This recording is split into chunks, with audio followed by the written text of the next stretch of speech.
Good afternoon, sir. Our final witness for today is Mrs. Sally Stringer. Yeah.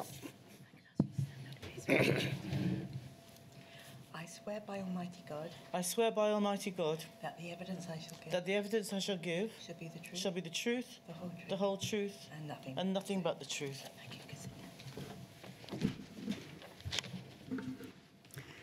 Mrs. Stringer, as you know, my name is Katrina Hodge, and I ask questions on behalf of the inquiry. Please, can you state your full name? Sally Mary Kathleen Stringer. Thank you. You made a witness statement on the 1st of February of this year, is that right? That's correct. Do you have a copy of that before you? I do. Can I ask you, please, to turn to the final page of your statement? Can you see your signature there? That's correct. Have you had a chance to reread the statement since you made it at Yes. the beginning of February? Is its content true to the best of your It is, but I would just like to make a few corrections. Please. And it's my fault for not spotting them earlier, but having reread, and I was... So, may I, sir, ask... Of course. Point 2. Yeah. The year should be 2021, not 2020. Fine. Point 48. It should add 2021 after the audits of 2012. Yeah.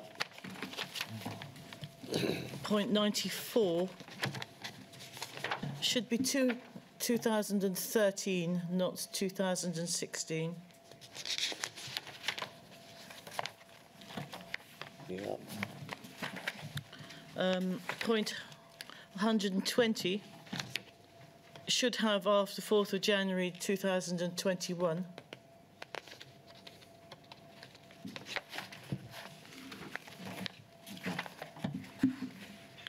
And 136 should delete Post Office Limited. It should just be the group litigants. Yeah. Is your statement of the 1st of February otherwise true? Yes. To your knowledge? Sorry. Anthony? Not at all. Thank you. It's fine. I'm going to begin, Mrs. Stringer, by asking you a few questions about your background. Are you married? Yes, I am. For how long have you been married? A long time. It's 30 plus years. You currently live in Lincolnshire, is that Correct. When did you move there? Beg your pardon? When did you move? January last year, January 21. Before working for the post office, you worked in the travel and airline industry, is that right? Yes, I had a variety of jobs. I was a nurse, and then I worked in the airline business. I worked in the wine trade for 10 years. And then in '94, I got breast cancer, and was 38 then. And we made a decision that we'd buy a business, and if I died, it gave my husband something to fall back on. So we bought a deli in Cheltenham, and with a short 7-year lease, that was very successful. I had my chemotherapy, and we worked hard at making that business work. And then in '95, my dear mother died, which wasn't conducive to, good health, but that's how it was. And our lease expired in 2002. So we thought we'd move. We sold our house and moved to buy a trusted brand of a post office and village shop. You've mentioned a trusted brand. What attracted you to working for the post office? Post office, in my mind then, was a trusted brand. I had a savings book when I was a child, which was always something that you take to your post office and they'd write down how much you've got saved. It's something a generation doesn't do anymore, but it was always there for communities too, and it seemed to be quite a nice idea to have a village shop with a community around it, and that's where we were at that particular time. You've mentioned that you ran several businesses before you took on a post office. And you worked in the wine trade. When you were doing that, who was responsible for managing the... I managed 2 shops with a substantial income going through the company every week. And, of course, large stocks held on shelves. We had stock taking every month, which had to be accountable for. And I carried a large staff with me as well. So, you know, it was very much a hands-on, trust your staff. If they did something wrong, they were fired. But it was an interesting business to be in at the time. You've mentioned a date of 2002. Is that when you applied to become a sub-producer? Yes, that's when I suddenly realised we'd sold our house in Cheltenham in the January of 2002. And we had seen the post office and shop. It was a run-down post office and shop. And we'd expressed an interest in that. So when our house had been sold, we moved in with my mother-in-law, because that sold quite quickly. And then one had to apply to the post office for an interview. Well, we started that process in the February of 2002. And it took them until May, is when I finally got an interview to actually go through the process. And I got an interview in Chippenham on the 21st of May 2002. But my area manager was too busy to interview me on that day, so I was interviewed by his boss, which was fine. We got confirmation a week later that the appointment was fine, and we actually moved into the shop on the 30th of June of 2002. Where was the shop located? It was in a little village between Cheltenham and Evesham, a little village called Beckford. Can you describe the village, please? Yeah, it was... in those days, it was mainly farming community, farm workers who lived in tied cottages. The rich and affluent lived in their bit, and the poor lived in their bit. But the twain always got on. They were never in each other's pockets, per se. And things changed as the years went on. But it was a small community which helped each other. You've mentioned selling your home before moving. Is that how you purchased? Is that yes, how you funded? We did. We sold our home and we took out a small business loan to top that up, because we knew we had to buy stock, and we wanted to change the rundown shop to have a deli counter and bits and pieces, and the post office cage was alongside then our deli counter. Please, can you describe the property that you purchased? Yep, it was a large village shop with a post office. The flat was above it. We had a 3-bedroom flat above it, and it was actually attached to another house which was separate from our business. And in the courtyard we had an old stable block which we converted into holiday cottages eventually, which during the last few years was our saving grace, except for COVID. But I mean, that moves on 20 years. But yeah, we had plans to do all sorts of different things. How did the business perform in the first few years? It was fine. We had a great shop community, and we actually won Rural Retail of the Year in 2005, which was quite prestigious. It was a prestigious award to have at that time for supplying local goods and dealing with local suppliers, etc. And the shop, we kept independent until 2012, when we needed to go into a brand, because retailing changes and you have to adapt retailing to change with the way things progress through the years. And so in 2012, 13, I think, we joined Londis as a brand. But prior to that, we stayed fairly independent. What salary did you receive from the post office for your work? Yes, yes, they were interesting. They paid me. I was earning, when I was in the wine trade, about £25,000 to £30,000 a year, So I took a pay cut of, well, I went down to about just over £11,000 at the post office. It's done on products, and the previous postmistress hadn't done very much because they were divorcing. So the salary was quite low, so we thought we could build that up a bit. And then I discovered out of the salary game that everybody has different levels, and if you're a federation member, you got extra products. So you could have DVLA stuff or Bureau de Change on demand. But if you were an ordinary rural office and you weren't part of that conglomerate, you stayed on the basic salaries. And that went down over the years. Was the Horizon system installed in your branch before you purchased it? Yes, it was. Did you receive any training on the system before you took it? No. They couldn't arrange training. I was supposed to go to Cheltenham for training at the main post office prior to us buying the business at the end of June. And no, that wasn't part of post office's remit to manage that. So I had no training at all on their computer system. I knew how to work an EPOS system because I'd worked that for 10 years in the wine trade. We had a state-of-the-art EPOS system with all the stock on and things. But no, I had not one iota of training before I set foot in that cage on the 3rd of July. What training did you then receive upon opening the branch? Well, none really. I had when we opened the shop at the end of June, we obviously filled the shop shelves up with everything, but I couldn't go into the post office because the previous postmistress had to run it until they could have sorted out an audit. And that audit wasn't until the 3rd of July.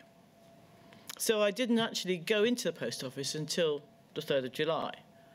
And my trainer arrived on the 4th of July and was there for a day and a half. She arrived on the Thursday morning and she left at lunchtime on the Friday. And that was it. I was left with a with a computer screen that I had no idea how to navigate. I really had no idea because you had to push a button here and push a button there and whatever. It wasn't simple per se. It wasn't too bad once you got to know it, but you couldn't actually do one transaction without having to go into another screen to finish it off. So after the trainer left, I sat there, felt like an incompetent idiot because I couldn't function with it. I didn't know what to do with it. And then luckily in those days, the pensioners, because Thursday's pension day, still had the pension books. So you could tear a bit out of the pension book and, okay, you owed 50 quid, that's fine, 50 quid, then you tap it into the machine. But when it got to the stage where it was all cards, that was a different ball game altogether. But no, my training was non-existent, really. Did you retain any paper records alongside using the Horizon system? Well, no. I mean, well, in the early days, you did, but when you had to start balancing monthly, no, because it was all on the computer. Did you experience problems using the Horizon system? Sorry? Did you experience problems using the Horizon system? Oh, it was an absolute nightmare. I mean, from day one, everything about it was convoluted. You know, there's no simplicity to it at all. And I had errors over the years amounting to thousands. Some I got rectified through the helpline, some I didn't. I mean, are we going to get on to 2000? Yeah, we'll get on to 2005 with that performance. I was going to. But I mean, with regard to the general operation of the computer in the early days, it was just awful. When did these issues first start occurring for you in the branch? Well, the day of the audit was an interesting one because that was my very first day I could get into, and I refer to my office now as a rat cage because that is exactly what it was. I was like a rat incarcerated in a cage, but so I apologise for that. But I mean, it's easier to refer to it as a rat cage. The day of my audit, which was the first day I was allowed to set foot in there, the previous postmistress was in there, so her audit took place. And I was faffing around in the shop with my husband, you know, whatever. And then I was called in, and this man said to me, who was the auditor, right, just sign this piece of paper. And he gave me a piece of paper. I looked at him and said, what? And he said, well, you know, this is what we do. You know, you sign this piece of paper. I said, well, actually, I'm not signing anything until I count the stock. I want to count all the money, all the coins, and anything else you've got in here that I don't know about, because I didn't know what I was taking on. I knew that there might be postal orders and things. Anyway, so he said, well, I'm going to go in a minute. I said, well, in that case, I'm not signing your piece of paper. It's quite simple. And he said, well, you know, this is what we've got. And I said, I'm still wanting to count it. And the previous postmistress sort of looked at me, and she then had to leave. And he said, well, I'm not signing the piece of paper.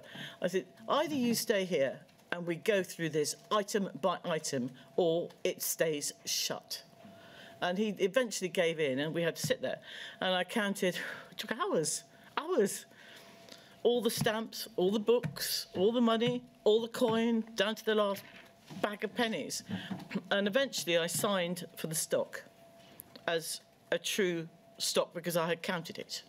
But he was quite happy for me not to count it, which I think that put alarm bells with me from day one, which is fairly awful, really. You've mentioned in your statement that an issue arose in 2005 following the installation of new software. Yeah, that was an interesting one. I employed a previous postmistress. She worked in the shop in another village, just part-time, so that I could get out of the cage. And we were told that we had to go forward with this new system that they were introducing, which involved update in the software. So bearing in mind that I'd had issues with, I'm going to go back to when the trainer was with me for the 2 days. She said, you won't be able to balance because, you know, it's not your stock. And I said, well, hang on, it is my stock because I counted it. Oh, but you might get errors from the previous postmistress. Well, really? Well, fine. We'll go forward with that when we get to it. So in 2003, we're going back, I had an audit. And this woman, I shall never forget her. I'll never forget, I can still see her. She arrived at 8 o'clock in the morning, and I don't think she'd washed for a week, which is also a bit of a problem. Anyway, she demanded to go into the rat cage, so I let her in. And it was a question of, and we were busy in the shop with papers at 8 o'clock in the morning. And it's, what's this? What's that? Where's this? Where's this? And I said, I don't know what the hell you're talking about. I want to see this piece of paper for this. And I said, I genuinely have no idea what you're talking about. She said, well, it's this date. And I said, well, I wasn't actually here then. And this progressed from being a sensible visit to being totally torturous. And eventually I burst into tears, walked out of the office, locked her in there and said, well, you can get on with it. I really don't care. Can't be doing with this. You cannot catch me for errors that I've not committed, that I wasn't even here for. So that was 2003. So, you know, we move on to 2005. So to get out of the rat cage, I employed Elaine, and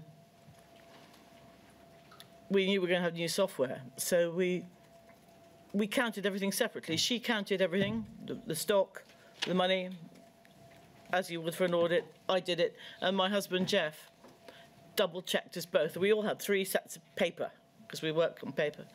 So we knew we balanced. And this bod turns in from post office. Oh, I'll come to fit your software. And he fiddled around with his computer. And then he went. He had to go away quickly because he'd been called or somewhere else. So he didn't explain to us how it was going to work, which was another learning curve. And then for the next month, because we were then moving to monthly accounting, whereas before it was weekly. And on a weekly basis, you've got a fairly good idea of what you're doing week on week. On month with no paperwork, it's a problem. And so we decided that we wouldn't have any stock in we wouldn't take any cash deliveries in. We wouldn't order any cash for that month. We wouldn't take any stamps in, so we would have a starting point of transactions. And at the end of the first month, we went through the training manual, how to balance, and it was out. It was out by double the stock. And so I knew that there was a problem then. And because we were so sure of what we'd had, with the transactions that we'd done, we knew we hadn't had large sums in, we hadn't paid much out. Our cash was, as it was, but there was no way the stock stamps could be out. So I rang the helpline, and this is probably the only time the helpline was actually helpful. And I spoke to a chap called Alan, and I explained the problem, and I'd shut, because there's clearly an issue, because I wasn't going to roll over, because if I'd rolled over, I'd had to accept the errors. So I stayed in that particular accounting period. And I rang this chap Alan, and I said, look, this is what's happened, da-di-da-di-da-da. And he said, OK, well, you're going to reverse all the transactions that you've done and get back to square one. So I spent all day reversing transactions on the telephone. Meanwhile, people are in for their pensions. Sorry, shut. And we took it back to square one. And I actually, to go forward, I actually met Alan in 2020 when I went up to Chesterfield, and I'll explain that later. And I did thank him for his help then, because he actually knew what the problem was and was able to get me back to where I was. But I think that was an exception to the rule, because I was pedantic about it and wasn't going to roll over until this had happened. So that's where we were with that 2005. Before we move on, can I just ask you, in your statement, when you're describing this, you use the word, I rang the Chesterfield helpline. Yes. Is that to be distinguished from the helpline, or is this a different tier, or what? So when I assumed, until I started to look into post office properly, I assumed that Chesterfield was the head office. Right. Because that was the number I got on a piece of paper. It was given to me by this woman who trained me for 2 days, well, day and a half. Just ring this number. So I assumed that was the helpline. I then discovered later on in my time with Post Office that they've got various offices all over the place, which I didn't have any. Well, I didn't have much to do with any of them except for written warnings, but that's another story. But there were bases all over the place. But Chesterfield was my port of call. That was your port of call. Yeah. Thank you. Yes, Ms. Hodge. Thank you. You've mentioned your contact with the helpline in 2005, or a contact at Chesterfield, in any event. Did you receive any help or support from your area manager when you had problems? Well, that's a bit of a joke as well, because he was too busy to interview me in 2002. He didn't sign my letter of appointment in 2002. That was signed, obviously, by his secretary, C. Williams, from memory. And in the 20 years I was a postmistress, he never set foot in the office. He never rang me. He was never available for help. And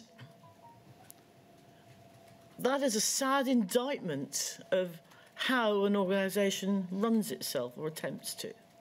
20 years, I met an area manager after I'd been to Chesterfield for this reconciliation thing in 2020, when I said to the new bunch that are there, oh, I haven't had an area manager in my office for 19 years or 20 years, whatever it was. And the next morning when I got back to the office, I had a phone call from the new, I'm your area manager. Oh, great, can I come and see you? Well, yes. It would be a real joy to see a representative from. But no, he didn't come anywhere near. And it was only in Chippenham. It's not exactly 100 miles away. You've described issues arising in relation to discrepancies and error notices which predated you taking over the branch. How were those resolved with the Post Office? Well, they kept appearing, and I kept someone paying it. You sort it out. And I'd ring Chesterfield, and they'd say, oh, well, it's on your office. Well, it's not my stock. It's not my stuff. So eventually, I think they probably got rid of it, except for. No, they got rid of it because then I had error notices of my own, which took time to get rid of too. But I think they got rid of those because the auditor in 2003 was told quite clearly that they were not my errors. So I didn't get any paperwork back from her. So I assume that they disappeared. Where, I don't know. You've mentioned two other shortfalls in your statement, one in 2008 and one in 2012. Did you make those sums good yourself? Yes. How did you? The one in 2008 was the one that appeared on April the 1st. I thought it was April Fool's Day. They used to just appear. You'd have this error, or they send them through the post. They had two ways of doing it. They'd send you an error notice through the post, and I got one for £1,048, and I don't know where that is. I've no idea what it is. Well, you've got to pay it. Well, I can't afford to pay it. You don't pay me enough to pay that sort of stuff out. That was more than a month's salary. And they said, well, we'll take it out of your salary. And I said, well, if you take it out of my salary, it'll be £10 a month, because until you resolve this. And I had an argument with somebody, I think at HR, and eventually we whittled that, because I had to pay the £1,000 eventually, and that came out of the shop profits. Eventually it came back to be an error of £26. I'm thinking, how do they manage it? The different things were put together, and it still haunts. Still haunts. Over the 20-odd years that you ran the branch, how much do you think you paid in to make good? The business probably backed that post office to probably £10,000–15,000 over a period of time. It would be up one day or 1 month, then it would be down. So you have a little bag of stuff, you put it back in. If you hadn't got it in there, you had to make it up from the shop takings. It was not a good way to exist, really. You've mentioned already 2 audits of your account, one on the day you took over the branch, a second one in 2003. Yeah. You had a third audit in 2012, is that right? Yes, that was that was an interesting one. Prior to that, I'd been a bit of a nuisance. I'd complained to my MP about the separation of Royal Mail and Post Office. So letters were flying from my MP to Biz and to Post Office senior management about business that was being stolen from the post offices by Royal Mail. They were basically targeting. It's quite easy for Royal Mail, really, because when they segregated the two businesses, they separated the retail arm from the distribution arm, because basically the post office was losing a fortune. And when they segregated those, Royal Mail had the wonderful opportunity to get extra customers from the post office by going through the mailbags. They knew exactly who posted what from where. And as a small rural business, I had a good customer base locally. We had a silk mill and a saddlers and a guy that he was wonderful. He used to do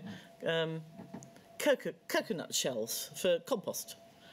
And back in 2011, and all 3 of those businesses were targeted directly by Royal Mail, offering them a 20% discount off post office counters' prices. And one of them, well, all 3 of them actually mentioned it to me, but one of them said, we said we won't do it because we are loyal to a post office. And that eventually, when they all did move eventually, because 20% discount off your postage is quite substantial if you're posting, 100 parcels a day. My salary was cut by about £400 a month on that alone, a loss of income. So I started to write letters to MPs, who then started to write letters to Biz, who then started to write letters to ministers. And I then had an audit in 2013. I'd had a written warning prior to that for not opening on a Wednesday afternoon, and the office had not opened on a Wednesday afternoon ever. From somebody in London at some London head office. So it was quite clear that they were going to have a target of a small office to seriously annoy. And these two auditors, they arrived again before 8 o'clock in the morning, and we were busy, papers, people collecting this. And my rat cage was probably just slightly bigger than this table, really. Not that much bigger than that. And a door there, a reinforced door there, and a glass counter here, which didn't open. There was a sort of slit there. And there were 3 of us in this cage. And actually, you couldn't move in there. You were congested. So made them a coffee, left the door open, and she's scratching away. I got a written warning from that audit for... Well, first of all, I couldn't find the security manual, but I asked them which security manual, because when I took on the post office, I didn't actually have much paperwork. That had all gone. And my contract of employment didn't appear until 2011, because they couldn't be bothered to get me a contract of employment before then. So that appeared as a result of my letters going to the MPs, because I was disputing why a PayPoint machine was removed, because I hadn't signed a disclaimer for this. And so the auditors were in basically to, I think, shift me sideways. And so it was a question of finding fault. Well, where's the security manual? Which one was the comment? Because I remember them asking me, and I said, well, which one do you want? I've got this great big thick file here, or I've got this piece of paper here. So I couldn't provide the relevant piece of paper, so I had a written warning for that, and also for not shutting the door of the post office. Can you please describe the circumstances in which your appointment as a sub-post mistress ultimately came to an end? Yeah, that's quite an interesting one too. We had an armed robbery in the July of 2020. Middle of the night. We'd had a few incidents before then with broken windows and stuff, and we had a cash snatch as well. That was in the early days, and that cash snatch we had to pay back. But actually, Colin Burston, who interviewed me, came down and discussed with me that we'd had money taken out of the post office till it was my responsibility, I had to pay it back. And he discussed this with me when we had a queue of customers waiting for their pensions, and they were all local villagers. So he went away pleased with the fact that he'd done what he had to do. And the next day, we had donations in from people in the village for £500 of the £700 that was removed from the till, from the drawer. Because it wasn't a proper lockable drawer, it was just a wooden slide-out drawer. It wasn't secure at all, really, but that's by the by. So they gave us £500 towards the £700 we had to pay back, which was extremely generous of them. But I've lost my train of thought. Back to that was an incident in 2004, is that right? Yeah. The robbery. So we're now back to the final audit. Yeah. We had the robbery in the July, where 3 guys with a sledgehammer, an axe and something else, they smashed the shop door, which our shop alarm went off with, and we were asleep. We then heard more banging, so they obviously smashed the other windows. And then the post office door alarm went off. So I was trying to put my contact lenses in, and there's a phone call at 1 o'clock in the morning. Oh, your alarm's gone off. This is Grapevine Security. Yes, I know it's gone off. Just trying to put my contact lenses in. Can you please, can you please ring the police? Because we've got criminals on the premises. Oh, I can't do that until they get into the safe. Oh, you are joking. There's not an important... I was okay, fine. So I put the phone down, put my contact lenses in. Meanwhile, these guys couldn't... They broke the cage door down, but they couldn't actually get into the safe, which was basically stuffed into... It was built into the floor. And the next morning, this bloke, he arrived from post office. I'm head of security, really. A piece of paper, and he goes, oh, you've had the windows done. Well, we've got windows, we've got glass all over the place. And he said, of course, you were responsible for the post office. I said, you could be joking. There's no way I'm putting reinforced glass in that. That is post office property. They can pay for it. Oh, well, we won't be paying for that. I said, well, actually, post office doesn't open. It's quite simple. If that cage is not reinforced as it was, then my insurance won't cover that. And we had this discussion. Anyway, he ticked his boxes and then he disappeared. And that was probably the final straw in the July, where we both had enough. And then I got macular degeneration. So it was difficult. The computer screen used to wobble. And we put the business up for sale. It took us 6 years to sell that business, but we'd put the business up for sale. And we thought we might, this is in the middle of COVID, have a purchaser. And I said, well, let's just, even if we haven't got a purchaser and we're going to be destitute, let's just get out of this. So I decided I would ring my area manager. I said, I'm going to resign. He said, can't do that. You've got to give me 3 months' notice. I said, I can, and I will. So I left it at that. And so that was probably sort of September-ish, October-ish. And so we made provision to sort of clear the shop of some stuff. I said, we might as well just shut. So end of November, I did the same thing I did when I started. I counted all the stock. And we used to get a cash collection every fortnight. And I thought, right, it's coming up for Christmas. It was becoming torturous. And so I counted all the stock, and the cash guy came in, and I never forget his face. I can't take all that much cash. I said, you'll take what I've got because we're shutting. Oh, OK, all right. So he went out with hundreds of bags, because each thing had to be bagged up separately with what was in it, with a piece of paper. It was not an easy task. So that all went back, and so the post office had all their money, and so we shut on, I think, the 6th of December 2020. I then get an email from my manager saying, you can't shut. I said, I have. You can't had all your stock back. Well, you've got to have an audit. I said, you can send an audit if you like, but there's nothing there to audit. And they couldn't organise that until the 4th of January. We actually sold the property on the 12th of January, so by that stage in the game, when the auditor did appear, there was nothing there. The safe was empty. They had their computer, which had been switched off to save electricity, because I wasn't going to pay the electricity on it anymore. And I got out of it that way. How did you feel about working for the post office by the time you took this decision to resign? Do you know, it's an interesting one, that, because the post office is a toxic organisation. And it became more and more toxic as time went on.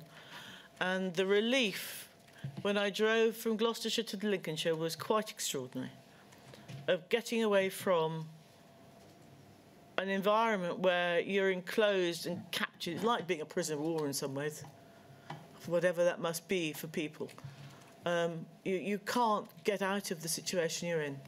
And the last year has given me that chance to actually breathe again. Post Office is a brand that I think is completely now utterly toxic. And they have, you've had a series of managers, CEOs, administrative staff that just do as they're told. The current lot are ex-John Lewis, and they took great pleasure in telling me, John Lewis, la la la. But then out comes the statement, well, we only want 5,000 post offices. You think, hang on a second, you've got an estate of 11,500 post offices here. And this is in 2020. You're now looking at 5,000? So how are you going to get rid of those? Because you've clearly got rid of quite a considerable amount previous by making people prisoners, by ruining households, etc. And as a brand, I seriously believe that it's not worth the paper it's written on anymore. And that's awful. 350 years of history is straight down the pan for 20 years of total and utter maladministration. Awful. They treat their postmasters. Postmasters fund the post offices that they live in. You know, they keep them up to date. But post office, if you ever want new equipment from them, it costs you double, if not triple, than it would on the open market if you want a basic piece of equipment. So you don't bother because you can't afford it. And it's awful, really. What effect has your experience with the post office had on your health? Yeah, I suppose I became more, well, I'm quite extrovert. I was. I became quite introverted, really. I didn't want to see people on a day-to-day basis. It was a toil going down to my rat cage. And, you know, your temper gets slightly less tolerant as things progress. You know you can't do this or do that. I mean, I had a written warning for not providing a certificate of postage for somebody that pre-printed a label. We didn't get paid for these certificates of postage. When Royal Mail was segregated, you know, the parcel trade and all the rest of it, you can do all this online now, which is fine. And then you go to a post office, and then the postmaster or postmistress has to sit there with all these parcels that they're not going to get a penny for, printing you a certificate of postage to prove that you've taken it to the post office to print. And it wears you down to the absolute core. I mean, I had a guy who used to come into me, even up to the sort of final few months that we were there, 100 parcels would completely occupy an entire aisle of our shop, all wanting certificates of postage, all of which had to be produced for time and date, of which I get absolutely nothing for. I would then have to help the postman put them in his van, and the postman would then complain that he hadn't got enough room in his van to put all these wretched parcels. And the whole thing is dysfunctional to the core. And, oh, boy, am I pleased to be away from something like that. You described purchasing your branch with your husband. You've mentioned him working in the resale side, I think. Sorry? You've mentioned him working in the retail side. Yes. Is that right? How was he affected by what? Well, Jeff started... We've been together a long time. You know, he was a civil servant for a bit, and he'd done all sorts of different things, but he was a quiet, unassuming chap, you know, that liked cycling and, you know, doing bits and pieces. He became very introverted, bless him, and he became sick. He became diabetic. He has high blood pressure, and his confidence went. You know, we jointly make decisions, you know, and after a while we were both unable to make sensible decisions. You know, you look to where you are and you think, well, where in the hell are we going to go? What are we going to do?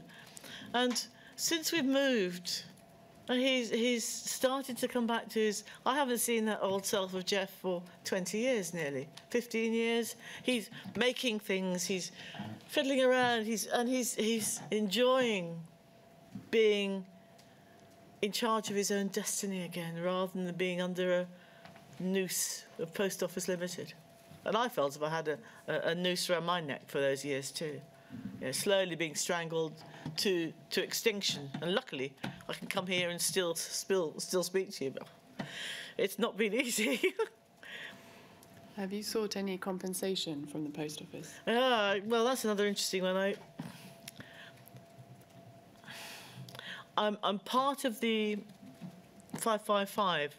I never went to any of the 555 meetings because we work 7 days a week, and to disappear out for a Sunday morning to Dorset, where some of the meetings were, wasn't part of... I couldn't do it. But I've always supported the 555, and I had compensation of £700 out of the litigation for that by the time post offices screwed them for their 46 million quid worth of costs.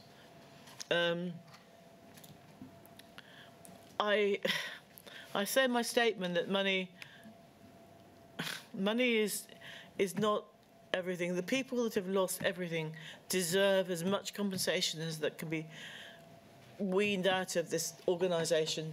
I had 700 quid. I probably owed between £10,000 and £15,000. If I get it, I get it. If I don't, I don't. As I say, I can breathe again in fresh, clean air, and I can exist. I don't get a pension because I had to spend that on, we've refurbished the shop and post office until this April when I'm 66, and then I get a state pension. But we have a comfortable home now, and that's where we are. But there has to be a way forward for those people. You've mentioned already a meeting that took place after the litigation concluded. Can you describe how that? Yeah, that was. Friths asked. They wanted 3 postmasters to meet the current admin in Chesterfield. And I said, I'll happily go, because I knew then I was probably going to be getting out of the system. So it couldn't be used against me. I mean, I actually do think that they're quite a vindictive company as well, but that's another story. So I went up to Chesterfield. It was about 2.5 hours from where I lived. Got there, and you go to a meeting. You expect a coffee of some sort. We had to ask for coffee. Please have a cup of coffee. And then they were sitting around. They were all introduced, and said, "Oh, I'm from John Lewis Lyle." And I actually, that's not really a credible credible comment. And the head of security was from Tesco's. And I thought, okay, Tesco's took over Londis. We lost our Londis because Tesco not particularly keen with Tesco's.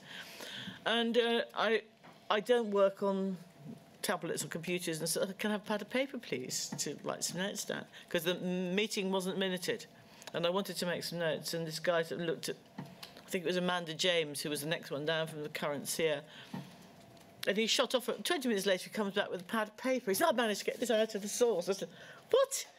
You've managed to extract a pad of paper out of your stores department? God, you're a sad organisation." But they then, through this chatting away, "Oh, we're so sorry, this has happened to the postmaster, blah, blah, blah, blah." And Amanda James let slip that, well, of course, we'll only have 5,000 offices when we mutualise. And I looked at it and said, "Really? You've got 11,000 offices now, so you're going to reduce by 6,000 offices to 5 to your mutualisation. But when you mutualise, you're supposed to be making a profit. A post office has not made a profit. In 20 years, they've had billions of pounds worth of government money, but they've not made a profit."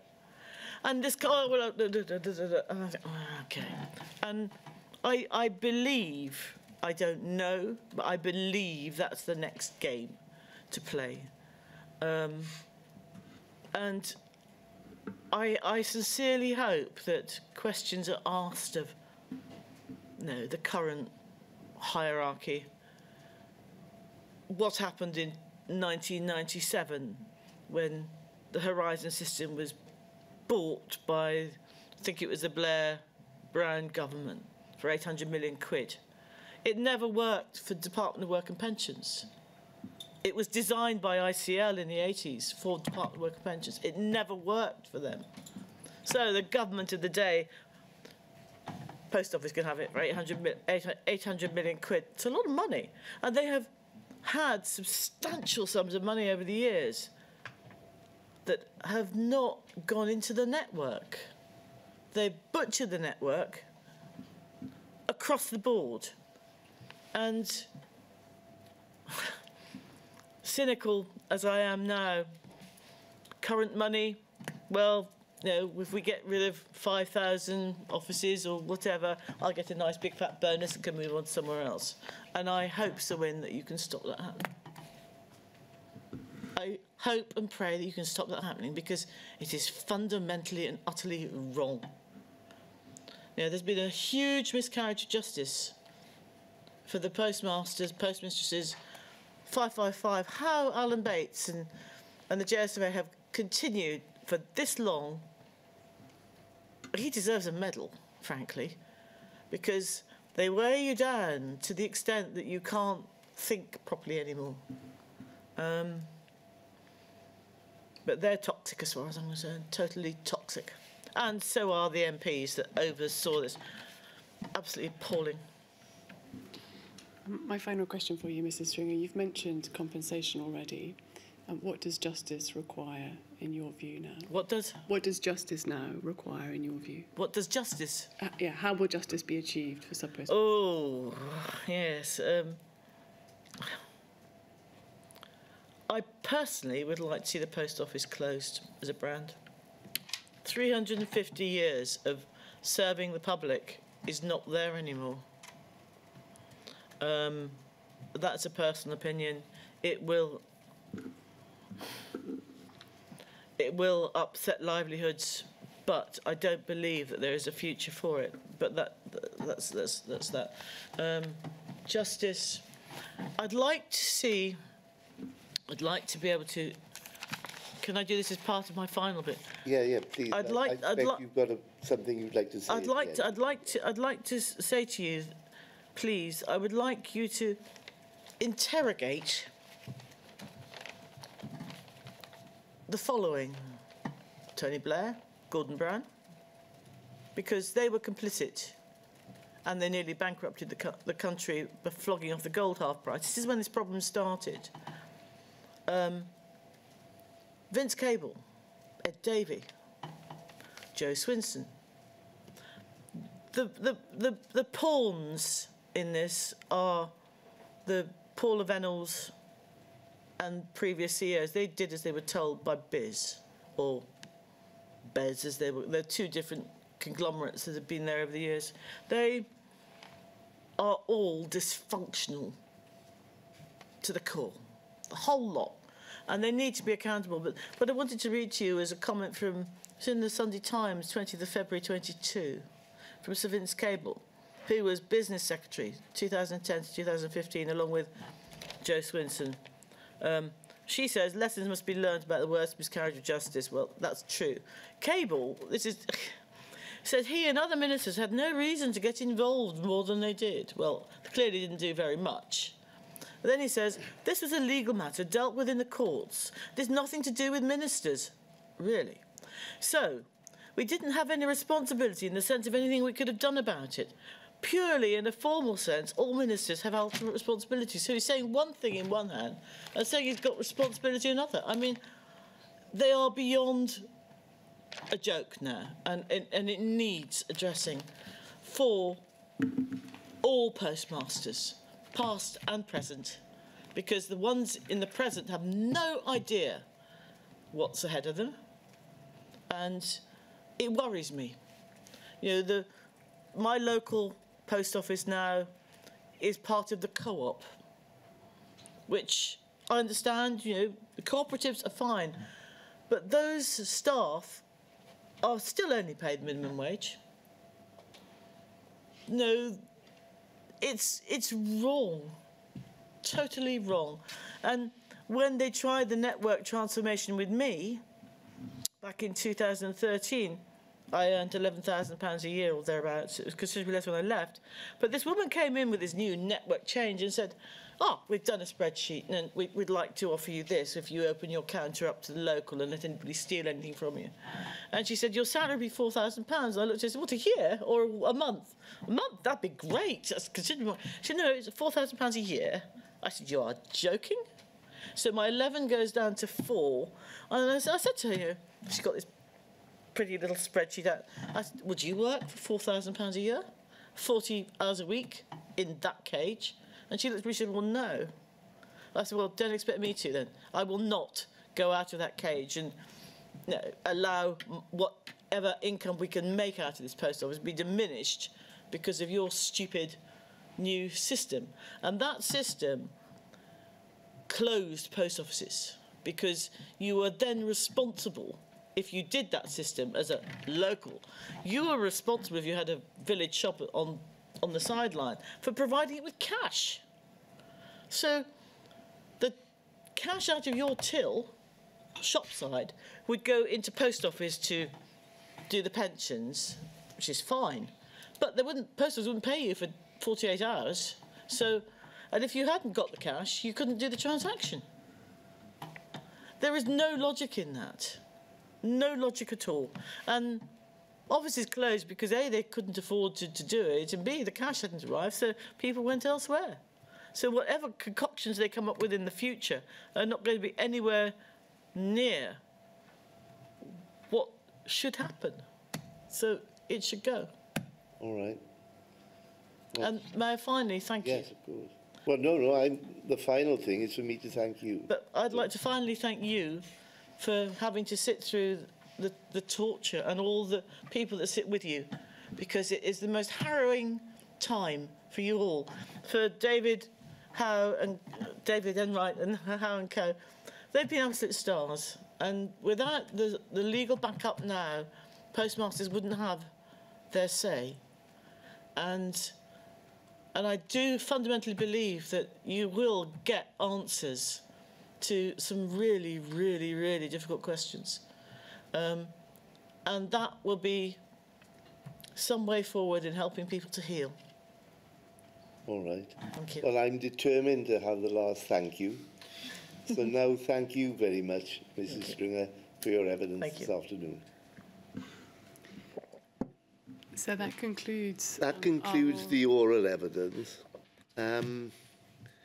If we allow Ms. Stringer to leave in her time, so to speak, Ms. Patrick, do you think we will complete your 4 statements in about 10 minutes?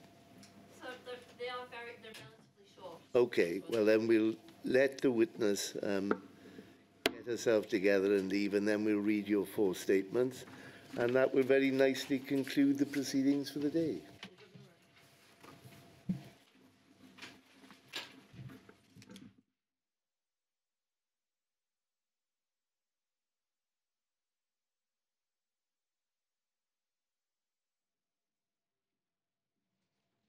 So, again, to repeat, I appeared and will read summaries of the evidence. I appear on behalf of the core participants that are represented by Hutchings solicitors. And we begin this afternoon with a summary of the evidence of Mrs. Julie Cleef. Prior to becoming a sub-postmistress, Julie Cleef was employed by the post office as a counter clerk for 2 years. She became sub-postmistress of Upper Wallop branch of the post office in April 1995. She was asked to take on this role by our then manager, and she became ultimately sub-postmistress at 2 branches. After Horizon was installed in Over Wallop in 2000, unexplained shortfalls began. She called the helpline, but they were not helpful. They told her she would have to make good the shortfalls. To resolve the shortfalls, Mrs. Cleef had to put her own money into the branch. The post office did carry out a few audits during her time at the Over Wallop branch, but they never raised any issue until a final audit in June 2010. Prior to that audit, the unexplained shortfalls were getting larger, and she could no longer afford to keep paying. She felt pressurised to keep the branch open for the community and kept thinking the balance problems would correct themselves eventually. She had been suffering sleepless nights leading up to the audit, as she was not sure what was happening and where the money was. Following the audit, a shortfall in the sum of £25,614.45 was found. On the 4th of June 2010, she was interviewed by Post Office investigators. She says that she thought the Post Office would treat me fairly, especially as I had no representation. At the interview, she says it seemed as if the Post Office had already assumed that I was guilty. Mrs. Cleef told them she did not know and could not explain the shortfalls. Following the audit, she was suspended immediately, and she resigned ultimately from both branches. She says the stress and the way the investigators make her feel was just too much. The investigators searched her home, and she was left under the impression that they had the same powers as the police. To pay back the shortfall, she had to borrow money from a friend and cash in her and her husband's endowment. In order to avoid prosecution, she paid the alleged shortfall. Mrs. Cleef had to take a course of medication then for high blood pressure. But in September 2010, she received a summons stating the post office was prosecuting her for fraud by false representation. Following a plea bargain and on advice, and to avoid a custodial sentence, she pleaded guilty on 26 October 2010. In November 2010, she was sentenced to a 12-month community order with 100 hours of unpaid work.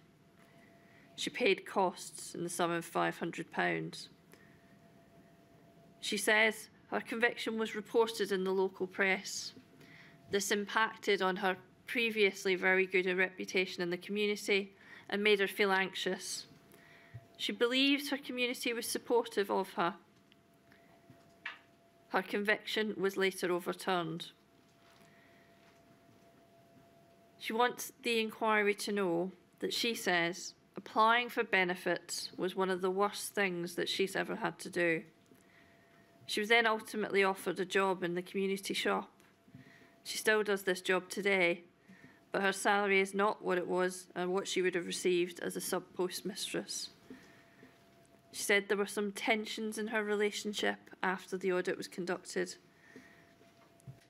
because, she says, her husband wished he could have supported her through this, but because she couldn't tell him about it, he felt she wasn't given the opportunity. After her sentencing, she says he was physically sick from all the stress. And next we turn to a summary of the evidence of Balbir Singh Grewal. Mr. Balbir Singh Grewal was the sub-postmaster of Hockwell Ring Post Office in Luton between 2000 and 2001. He was previously an accountant and then ran an Exxon franchise in Florida. He sold that business, returning to the UK in 1998. He purchased Hockwell Ring Post Office for around £150,000 from a combination of life savings and loans. As a result of an audit at his post office and a large shortfall being found, he was subsequently charged with the offence of false accounting. On the advice of lawyers, he pleaded guilty to the offence and received a suspended sentence and a community service order. He was also ordered to repay the shortfall to the post office. To make that repayment, he had to borrow money from family and friends. He was forced to sell the post office under value and subsequently lost the life savings he used to buy it. He was unable to get a job in accountancy due to his conviction. He was unable to find any work for around 7 to 8 months and borrowed money from friends to help with living costs and to support his wife and 3 children. He subsequently worked as a self-employed minicab driver. He describes the stress he suffered at that time as a living nightmare. His personality changed, he became an introvert, and he says his marriage was placed under strain. He was unable to sleep and was feeling very low. He felt really bad, and in his words, as though there was no hope for the future and that I had no purpose in my life anymore. He says his children have loans for their university fees, which they continue to pay. If he hadn't lost his savings and earning potential, he would have been able to help them more. He wants the inquiry to know that he feels his conviction has made his own university and professional training worthless. He comes from a large extended family and has not been even able to tell some family members about his conviction at all.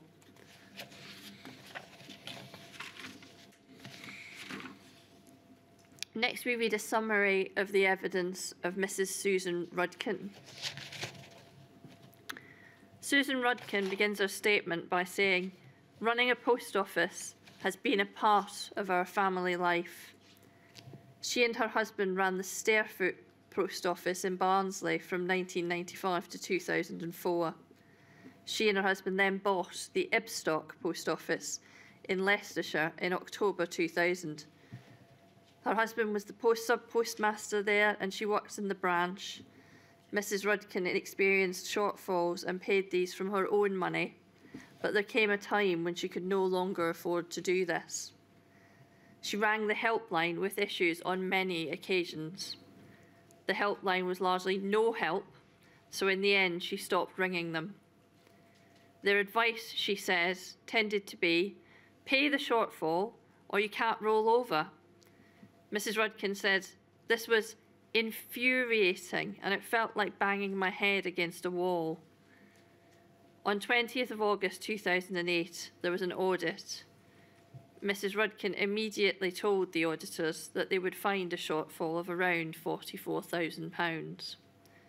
They found a shortfall of around £43,856.89. She feels at the time that she was in no fit state to be interviewed, and she was refused access to legal representation.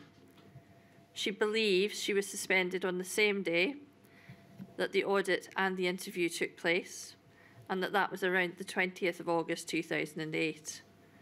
She was summoned at around the end of February or March 2009 and pleaded guilty to theft on the 6th of April 2009. She says to avoid a custodial sentence, she felt pressured to accept that guilty plea. She was sentenced on 1st of May 2009 to a 12-month suspended custodial sentence, 300 hours of community service, and a curfew for 6 months. She received an electronic tag the following day at home. A confiscation order was made on 19th August 2009. Her husband was dismissed by the post office in 2010. Mrs. Rodkin's conviction was later overturned. After her conviction, she says, I became a shrinkling violet. I just kept myself to myself. I lost all my self-confidence. She wants to say to the inquiry, she still gets flashbacks about her court appearances and says they were the most painful days of my life. The successful appeal, she says, has made no difference to my mental state. I'm still sad about it all because no one would listen to me at the time. No one would believe me. Those feelings don't just go away. I still feel isolated and alone now. She says her GP and her family were very concerned about her, and her husband at the time took responsibility for her medication due to concern over a suicide risk. She says of her husband, he has been my rock. She says to the inquiry, it was horrendous for me and my family when we were out within the community. She says there were incidents in the shop where the customers would say, why is she still in the shop? And she says there were fingers and finger pointing. Mrs. Rodkin and her husband were living a life they both enjoyed tremendously. And she says this was ripped apart in the blink of an eye. Finally, she wants to say to the inquiry, nothing can undo what I have been subject to. Nothing can undo the impact this has had on my family. It will stay with us for the rest of our lives. So there's one final statement. The final summary is a summary of the evidence of Mrs. Lynette Hutchings. After working as a primary school teacher, Mrs. Lynette Hutchings bought Crookham Village Post Office in 2002. She first noticed shortfalls following the installation of Horizon in 2004 and was suspended in relation to a £7,000 shortfall. She says she was threatened with legal action if she did not pay the money and then decided to sell the branch. She resigned in September 2005, with the sale going through in December 2005. She moved and became sub-postmaster of the Rowlands Castle Post Office on 29th August 2006. Horizon Online was installed in 2010. This was faster and things seemed to be fine. However, it again started to throw up discrepancies, and Mrs. Hutchings worried she would have the same problems. Following an audit in March 2011, she was told there was a shortfall of over £10,000. She was suspended and her contract terminated on 14th April 2011. She was summoned to Portsmouth Magistrates Court on 19th April 2012 and charged with false accounting. After a plea bargain and on the advice of her barrister, she pleaded guilty to 1 count of false accounting on 30th of July 2012. She says, "I cannot even begin to explain how it feels to plead guilty to an offence you did not commit. I had no faith in the system, but I knew the outcome could be more serious if the case had gone to a full trial." She was sentenced to 120 hours of unpaid work and a community order. Mrs. Hutchins and her family were forced to sell their home as they could no longer afford to pay the mortgage. She felt humiliated and unable to speak about the situation.